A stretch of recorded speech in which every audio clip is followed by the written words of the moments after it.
যুক্তরাষ্ট্রকে কোনোভাবেই ছাড় দিচ্ছে না ইরান। মার্কিন বাহিনীর বিরুদ্ধে সরাসরি যুদ্ধ ছাড়াও তাদের ব্যাপক অর্থনৈতিক ক্ষতি করছে তেহরান। এক্ষেত্রে অত্যন্ত সস্তা প্রযুক্তি ব্যবহার করেই যুক্তরাষ্ট্রের দামি প্রতিরক্ষা ব্যবস্থাকে এক প্রকার নিঃস্ব করে দিচ্ছে দেশটি। এই কৌশলের মূল অস্ত্র হল ইরানের তৈরি কামিকাজে বা আত্মঘাতী ড্রোন, যা বর্তমানে পেন্টাগন এবং তেল আবিবের নীতি নির্ধারকদের কপালে চিন্তার ভাঁজ ফেলেছে। ইরানের এই কৌশলের কারণে সামরিক অভিযানের প্রথম 4 দিনেই মধ্যপ্রাচ্যে যুক্তরাষ্ট্রের প্রায় 200 কোটি মার্কিন ডলারের সরঞ্জাম ক্ষতিগ্রস্ত হয়েছে।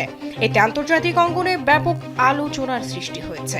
তুর্কি বার্তা সংস্থা আনাদোলু এজেন্সি জানিয়েছে, ইরানের পাল্টা হামলায় সবচেয়ে বড় ক্ষয়ক্ষতির ঘটনা ঘটেছে কাতারের আল উদেইদ এয়ারবাসে। এই ঘাঁটিটি মধ্যপ্রাচ্য যুক্তরাষ্ট্রের অন্যতম প্রধান সামরিক স্থাপনা। মূলত এখান থেকে ইরান সহ মধ্যপ্রাচ্যে বিভিন্ন দেশে আকাশ ও নজরদারি অভিযান পরিচালিত হয়। প্রতিবেদন অনুযায়ী কাতারে স্থাপিত একটি দূরপাল্লার আগাম সতর্কবার্তা রাডার ব্যবস্থা ইরানের ভয়াবহ ক্ষেপণাস্ত্র হামলায় ব্যাপক ক্ষতিগ্রস্ত হয়েছে।